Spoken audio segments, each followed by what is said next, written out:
So I am 5 days postpartum. I can't believe I had a baby 5 days ago. This is so wild. I didn't think I would be like back to filming this soon, and I don't think I'm like fully back to filming or like my normal schedule, but I thought I would take advantage of like the adrenaline that you get post-birth and like the energy, even though I have not had a decent nice night's sleep since like over a week ago. But I really wanted to tell my birth story, and I view it as a positive experience despite there being plenty of medical interventions. Like, it's a very intervention heavy birth story, and that wasn't my intention. That wasn't my plan going in, and I still tried to make the most of it with my mindset, which is why I think I view it still as a positive experience. I mean, it's what brought my daughter into the world, so however it needed to happen, it needed to happen. And then I will be doing a name reveal in this video and showing you my beautiful daughter. So on Monday, December 12th, I went into my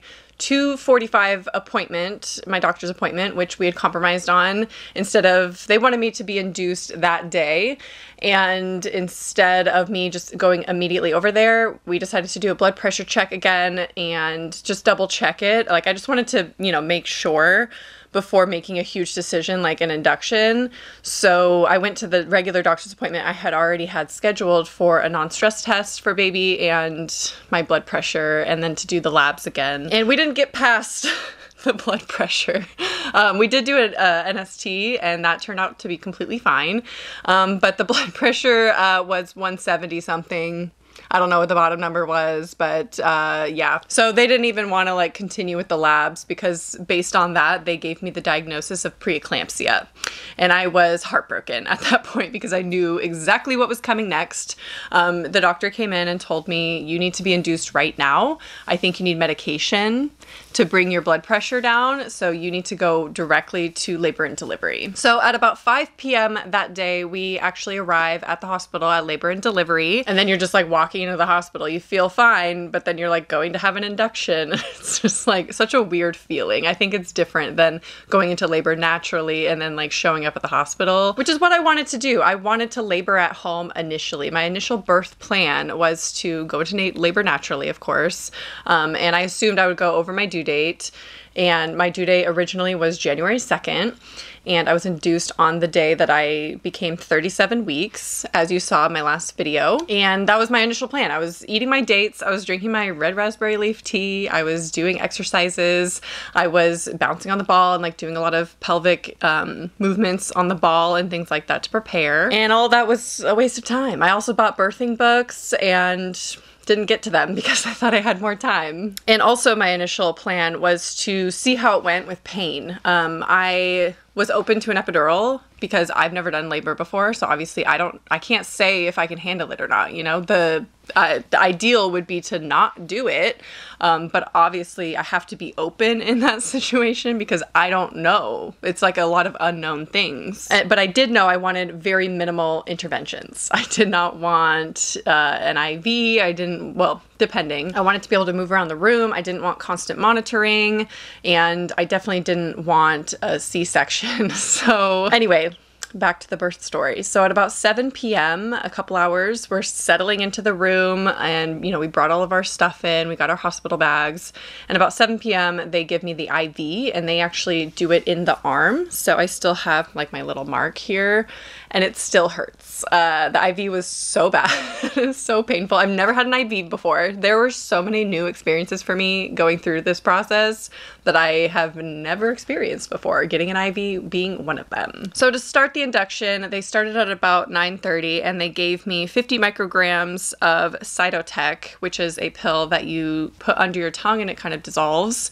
And that's basically to soften the cervix. They start with that to start preparing the cervix for an induction. Okay, so that's basically it for day one. Now we're into the midnight hours, so we've now officially crossed over to December 13th. So at 12:15 a.m., they placed the Foley bulb, and this is basically a balloon that they fill with saline or water or something, and they put it past your cervix, fill it, and then they just kind of wait for it to plop out. And by that point, you're supposed to be 3 to 4 centimeters dilated just from the balloon. Now, they told me that this would be extremely painful. Well, they didn't like say this verbatim that it was extremely painful. They said that most people find it to be very uncomfortable, so they offered me a dose of fentanyl for the process of insertion.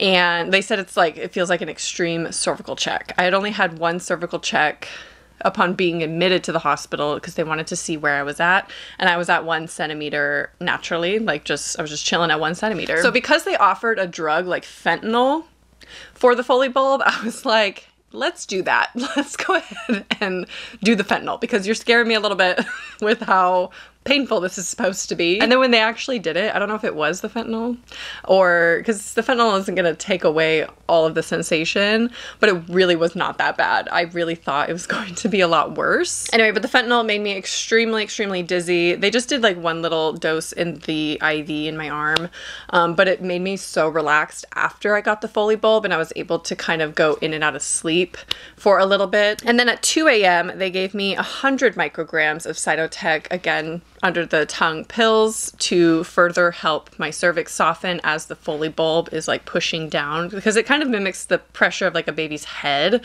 to kind of open the cervix. And then yeah, throughout the night they're coming in taking my vitals and everything like constantly. I had my blood pressure taken so many times and I'm so happy to be done with that for a while. Like the amount, oh my gosh, I had to have the arm cuff on pretty much the whole time and it would just go off constantly, so that was really frustrating. Oh, another thing, they did have me on constant monitoring because I'm a high risk pregnancy, I guess, high risk birth. They had to have the baby constantly on monitoring, which I really didn't mind because I was able to like hear her heartbeat and that was like really calming for me, even though the paddles got so irritating after a while. And it really wasn't that bad to get up and like move around with them because they showed me how to unplug them from the machine, which obviously would trigger their computers, but they would usually know that that's just me going to the bathroom. So you like unplug them and then wrap them around your head. And then you can go to the bathroom and then come back and just plug them back in. And so that wasn't that bad. I was able to like get up still. And then the IV was a saline lock, so I wasn't actually attached to like a pole yet.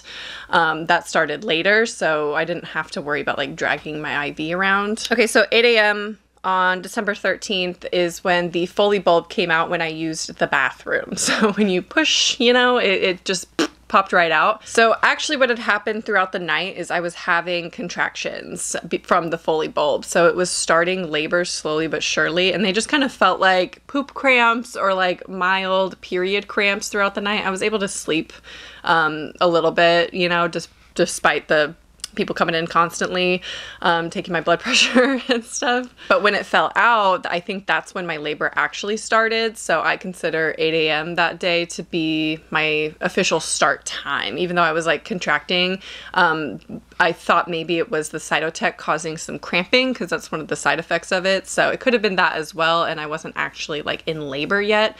But once the balloon fell out, it was kind of no mistaking that they were contractions at that point. And then they did another cervical check and I was at 3 centimeters. So the Foley bulb worked to an extent to get me to 3. So 9:40 a.m. they start the Pitocin, and I was scared because, you know, there's horror stories about Pitocin and the type of contractions that you get and the type of labor that you have when you do Pitocin. They started me really, really low. I asked them, can we go low and slow? And they were like, that's all we do. We only go low and slow. So I was so grateful for that because it really helped me ease into the contractions to like see how they felt. I feel like every step of the way lasted so long that I was able to adjust to the pain or the discomfort as we went along, so it didn't like overwhelm me. So yeah, they started me at 2 micrograms, I think that's what it is, milligrams.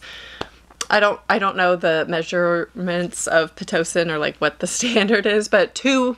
They started me at a 2, and then I was still like chilling with mild cramps, so they upped it to 4 an hour later at 10:45. And then I was, you know, laboring, doing my thing. It was very minimal pain. It was like a 3 out of 10, maybe 3 to 4. Wasn't bad. I could talk through them. I was eating. I was just chilling. I was trying to like move around the room, so I would stand a lot and like rock.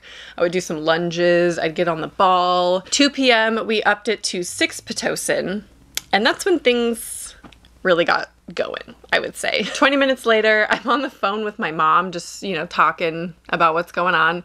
And all of a sudden I feel like a gush, and I look down and it's blood. I was like, maybe it's my water breaking. It was just blood. So I'm like, Mom, I have to call the doctor. I'll call you back. I was trying not to worry her and be like, Mom, I'm bleeding. And it was kind of like a small leak, but it did keep coming. And then the nurse was looking at the pad and everything, like the chuck that was on the ball, and like trying to decipher if it was amniotic fluid or not, and she thought it was. So we had the doctor come in, and so the doctor came at 3:20 in the afternoon and checked me and said, there's only a little bit of bag of water left. Can I break it for you? Can I break your water, basically? And I was like, is it really painful? Because I'm also still having contractions at this point too. So granted, they're not like super strong, but they are pretty uncomfortable. So while she's in there doing the water breaking, she also checks my cervix and says that I'm at a 4 centimeter. So cool, we're making progress. All this time is really doing something, although it is just 1 centimeter. So as soon as she broke my water, that is where the pain began, like the most painful part of the experience. So I've heard that when your water breaks, your contractions, you can feel them a lot stronger. So I had that going for me on top of Pitocin contractions. These aren't like my normal oxytocin contractions that my body would like naturally want to do. These are Pitocin contractions, which I know to be stronger and a little bit more intense. Granted, I'm not on a super high dose or anything, but they're getting intense. And also at this stage, her heart rate would drop a little bit every time I would have a contraction.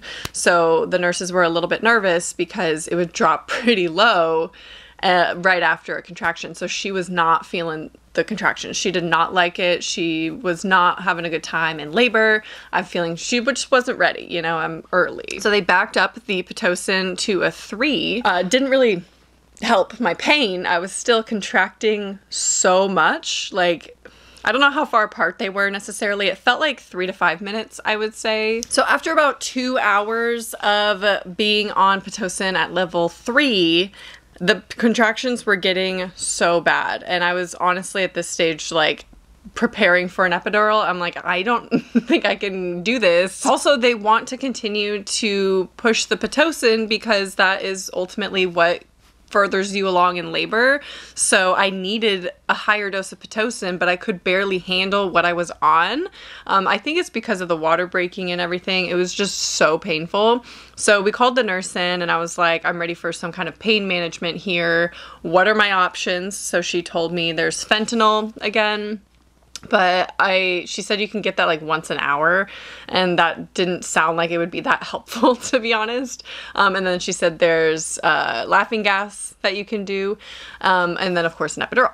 So I was like, okay, let's try the gas at least, and we'll see how that goes. So she came in and told me how to do the gas and everything like that. So when I was doing the gas, I tuned out the whole world. Like, I was completely focused on my breathing and focusing on timing of the gas, because you have to time when you do the gas like 30 seconds before a contraction. So I'd have to try to figure out a time frame.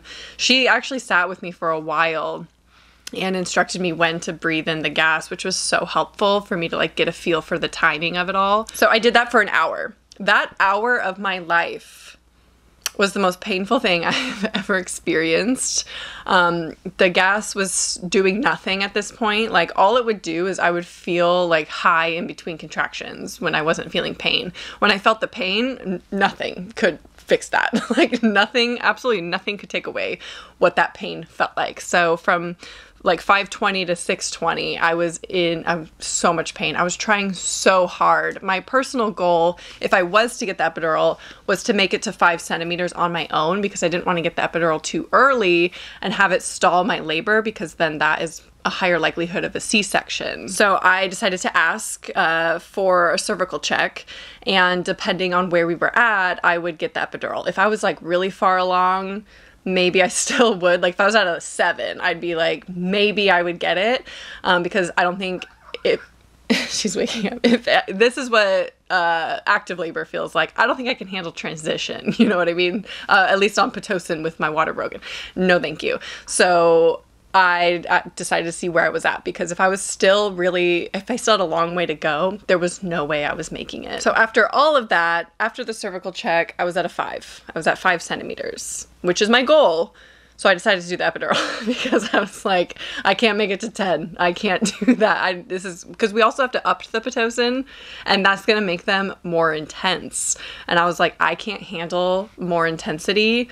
I need the epidural, because after all that time, I've only gotten to 1 more centimeter. I'm only at a 5. So before they did that, they upped my Pitocin to 8. Not sure why they did it before and not after the epidural, but they were really like, we need to get a move on this, right? So they bumped it to 8 Pitocin. They also offered another dose of fentanyl for the epidural insertion, which I decided to do because the contractions were so bad that I was scared I was going to move a lot during one while they're inserting the epidural. I was just nervous, so I wanted as much relaxation as possible. So I took the fentanyl. I took everything they gave me, man. I did everything. And then after you get your epidural, at least at the hospital I delivered at, you're not allowed to eat, but you are allowed to be on clear fluids, which was so helpful because I was able to have broth and juice and things like that and popsicles. So I wasn't completely at 0 calories, but as soon as I got it, I was not interested. Like the pain from before, I was not interested in eating at all, but I did drink broth and juice to keep my energy up as much as I can because I knew my marathon was coming up, right? So I have no idea when the epidural actually happened because I was so out of it. Poor Ryan said it was so hard to watch me because he's never seen me in that state before, or in that much pain, where I couldn't look at anyone, I couldn't talk to anyone, I was moaning. I just had to be in my own world. I ignored every other thing. So I did write down at 7:30 that night, the epidural finally fully kicked in. So when they first started it, I could still feel my left side, which I know can happen. And they said, if you still do in a little bit, then we have to redo it. Really did not want that. But they said, if you roll to that side, sometimes the epidural will fix itself and go to that side more because it works on gravity.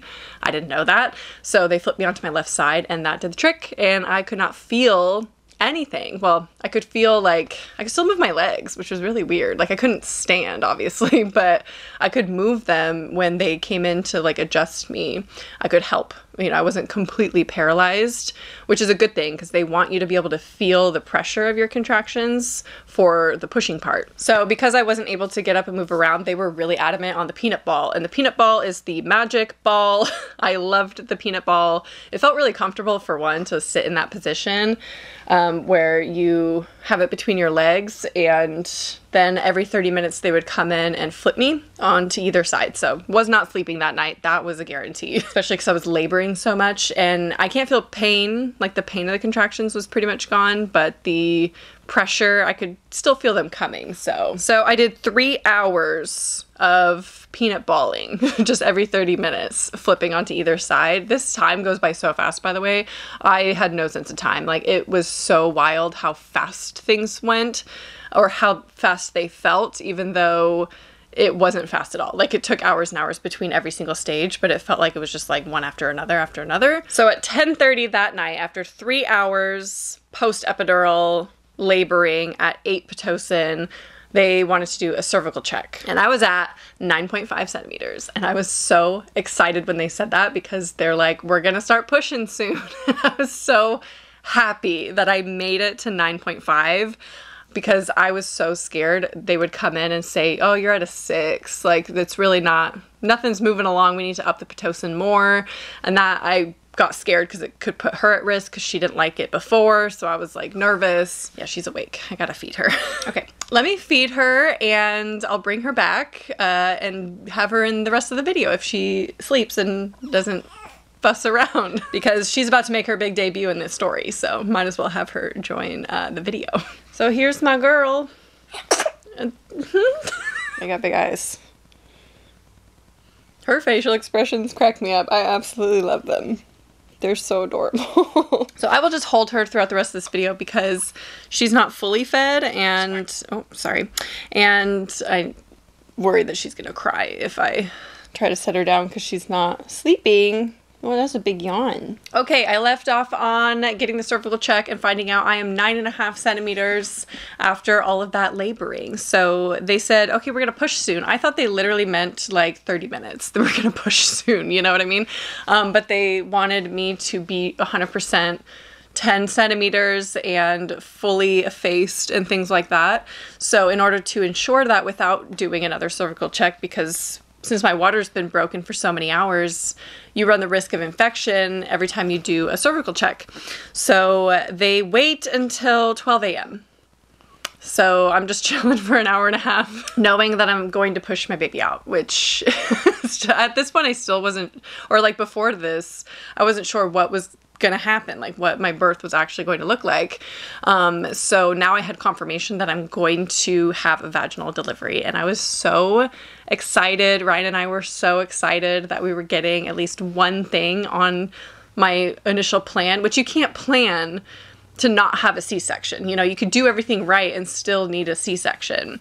And there actually was talks at some point while her heart rate was dropping that we might need to do an emergency C-section if it continues, or if it drops too low, or, you know, it doesn't come back, God forbid. But it seemed like I was going to get my vaginal delivery that I wanted, you know? So I was just happy that one of the things was going right. So yeah, at midnight, we start pushing. And so now I know that she's going to be born on December 14th, which is wild. I always had a feeling that was going to be her birthday. I don't know why. I had an intuition when I looked at the calendar. Like, I think that's the day that she'll actually be born. So yeah, it was really nice, actually. The pushing was so hard.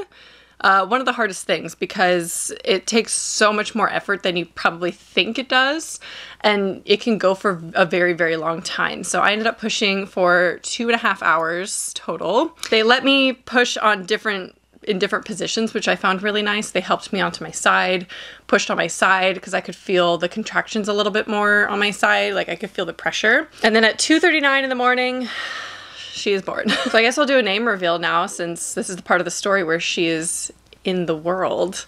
So this is, I'm only gonna share her first name. Are you ready? What does she look like to you? I guarantee it's not the name we chose, because a couple of you did guess it though. This is baby Fern. My little Ferny girl. Yeah, like I said, she's still hungry. So let's wrap this up. Okay, let's talk about the actual birth and what happened. I did get a 2nd degree tear, barely. She said it's barely a 2nd degree. So it really wasn't that bad. I could feel her come out though. I can't even imagine without an epidural what that ring of fire would feel like, because I felt it with an epidural, and the pressure of her coming out was intense. Also, what's funny, as soon as she crowned, as soon as her head was right there, like, one more push, she was out. She's like, don't push. I'm gonna go get the doctor. I don't want to deliver this baby. It was just the nurse in the room. She was the only one there. And I'm like, what then? Why'd you get me to this point? You saw her head come and you knew I would get to this point. You should have called the doctor like 5 minutes ago. So I had to sit there and wait, and I was like, oh my God, like, I need to get this out so bad. It feels like the biggest poop of your life. Like, that's genuinely what it feels like. The pressure, it feels like it's in your butt and it's so intense, but it wasn't painful. Obviously I didn't feel the tearing or anything. It was honestly amazing. The epidural was the best thing that I did by far, and I feel like I needed to go through this whole experience to kind of have a reality check of, like, you can't control everything in your birth process as much as you want to, and as much as we have a preference for it. Ultimately, it's a physiological thing that we go through, and you cannot control every single step of the way. And I just couldn't help but have preeclampsia. You know, I know now that it's not my fault. It's not my anxiety. I had preeclampsia, and there's nothing I could have done to prevent it. And so having this induction was actually a really beneficial experience.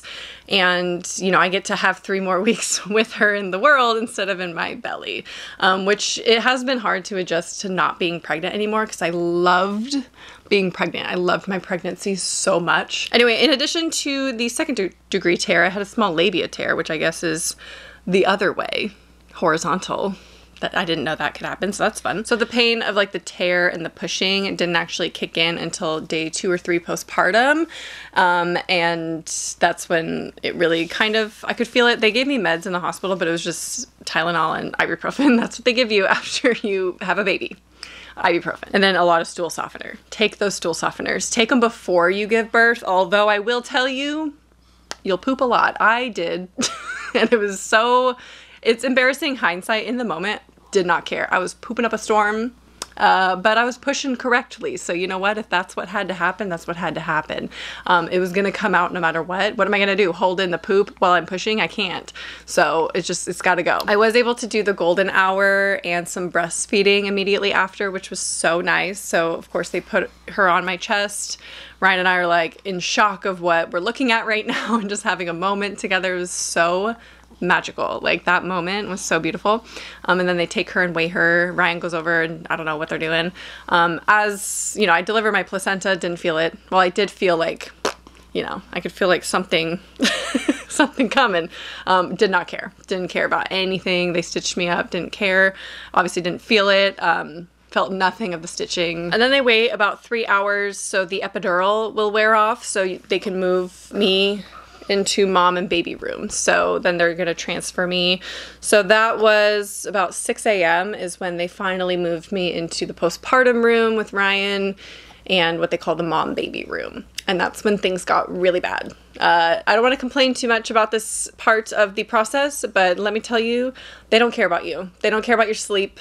They're just pushing on your stomach. They just want to check your bleeding. They care about baby, which is great, but that's, you know, to be expected. As soon as you have a baby, no one cares about the mom. Like I don't have, you know, they don't want to follow up with you.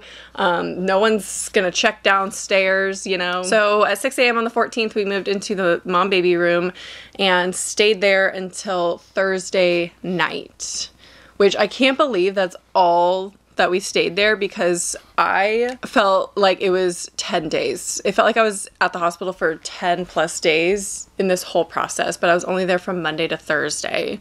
We got home Thursday night at like 10 p.m. That's when we were finally discharged and sent home. The whole reason it lasted so long is she did have some issues because she's early. Luckily, she didn't have to go to the NICU or anything, and her issues, I don't know if we're directly related to her being early. She's a very small baby. I don't know if you can tell. She's actually put on weight because all she does is eat. But she was born 5 pounds, 8 ounces, and that's such a tiny little baby. So I'm gonna tell you right now that my hospital bag, barely opened it. Didn't wear any of the clothes. I wore my slippers, socks that I brought. That's about it. I didn't use anything in it, except the one thing that I'm so happy I brought was my Starlight. I didn't even put that in the video because I forgot. My Starlight projector, I had that on while I was laboring and throughout the pushing process. They didn't have to turn the lights on for pushing, and I was so grateful because I could just stare at the Starlight on the ceiling. Every single nurse and doctor that came into the room with the Starlight on was like, oh my gosh, this is so beautiful. The only thing I really use that I swear by is my Peri bottle that I bought, the Freedom Mom one. Worth the hype. I tried using the hospital one just to try it, and not it. I don't like it. It does not get the right angle at all. So definitely worth investing in the Freedom Mom Peri bottle. Definitely get it. So some things that I regret not bringing to the hospital room, definitely a white noise machine because it is just loud. We were in a recovery room or postpartum room, whatever, right next to the nurse's break room.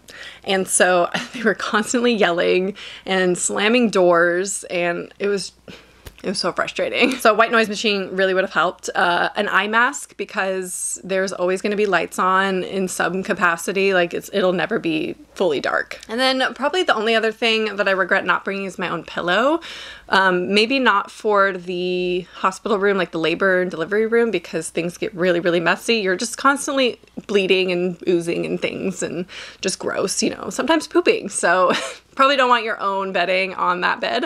But in the recovery room, I really wish I had my own pillow or something really comfy, like a blanket, something like that. I honestly was really okay with all the hospital things that they give you. I love the combo of the hospital pads, The hospital pads are actually really great. I don't like the ones that I bought, so I've been using the hospital pads. I stole all of them from the room. And also their hospital disposable underwear with it's like mesh underwear. So comfortable. I haven't even touched any of the stuff that I brought or bought for recovery. And then I was fine with the hospital gown they gave me. It's a breastfeeding gown. Also baby stuff I didn't use. You don't need pacifiers if you're exclusively breastfeeding, because they don't recommend you use pacifiers until like 2 to 3 weeks after, to make sure that they have like a good latch and everything. Same with bottles. Of course, it's different for everyone. It's just like a little perfect angel. Like, what the heck? Now, the breastfeeding struggles were really, really difficult because the nurses would basically milk me like a cow, and it hurt so bad. Like, the pain that I felt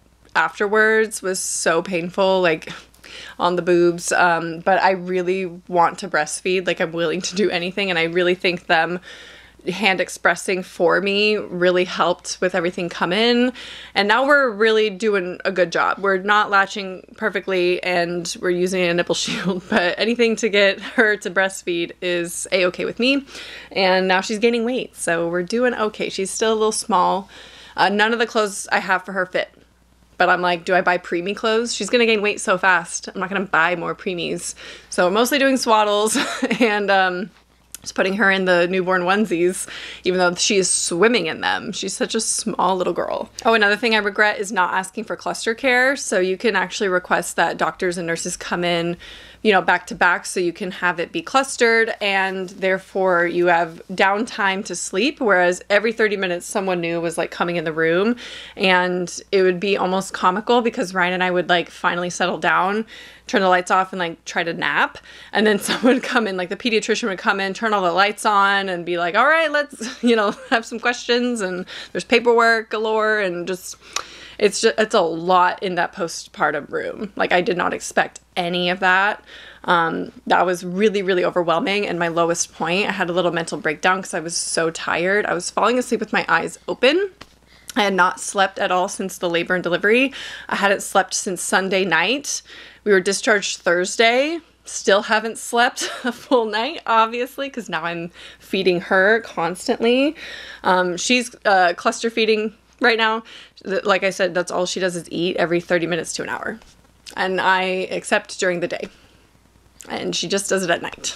And I'm like, that's great. So I try to nap when I can during the day. Now, my last regret is really being closed-minded to the concept of inductions and the fact that they, you know, the negativity around inductions. I admire those who want a natural birth, a non-intervention birth, and those who want to have a vaginal birth. And, you know, we all have our preferences. Those were mine. And I admire those who want that.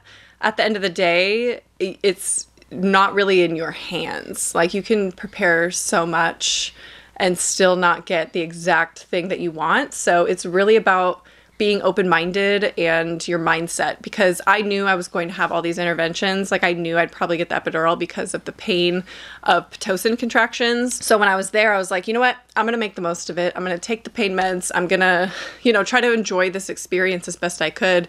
And I really did. I think it was such a magical experience. I would do that labor over again if I didn't have to do the postpartum room, because that was honestly worse than the labor and delivery. So it's really about what you make of it. I know this story probably isn't a positive induction story to a lot of people, you know, with all the interventions, the tearing, the pain. You know, it's a medicalized birth. It wasn't a natural, you know, my body didn't naturally go into labor, which I really was disappointed about. But at the end of the day, I had a really incredible experience going through it. I had great nurses and doctors. I absolutely loved all of the doctors that came in. We were there for a while, so there were a lot of shift changes. They were all amazing and so supportive. I could tell the nurse didn't want to tell me what to do when I was like debating getting the epidural when it was so painful.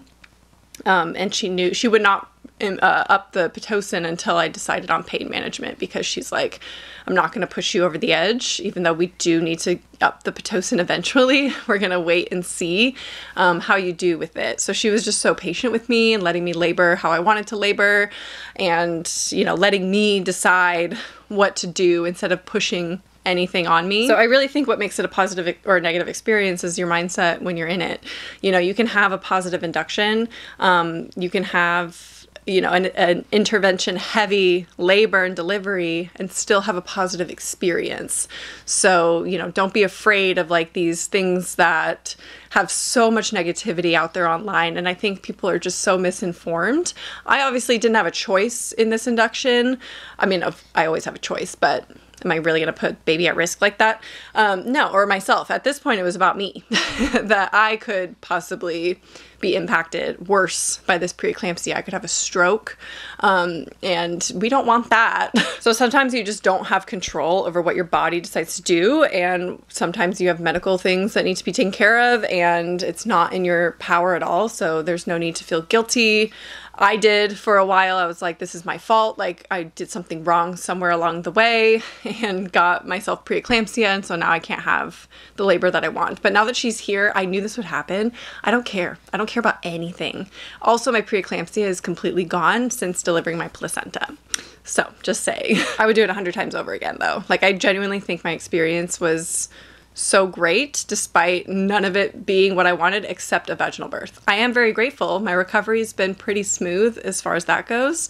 So grateful for that. And I'm so loving this time at home with Ryan and Fern and our little family, and just like adjusting to new life, learning all about her and what she likes and dislikes, and just like settling in. It is so incredible. Like, this stage of newborn, I want to cherish forever. Anyway, there you have my positive induction story. Again, not everyone's going to view it as positive because there's a lot of interventions going on, but it was great. I wouldn't probably change a thing. Obviously, I have preferences to not do certain things, but it was what it was. It needed to go exactly how it needed to go, and that's how it ended up being, and that's my experience.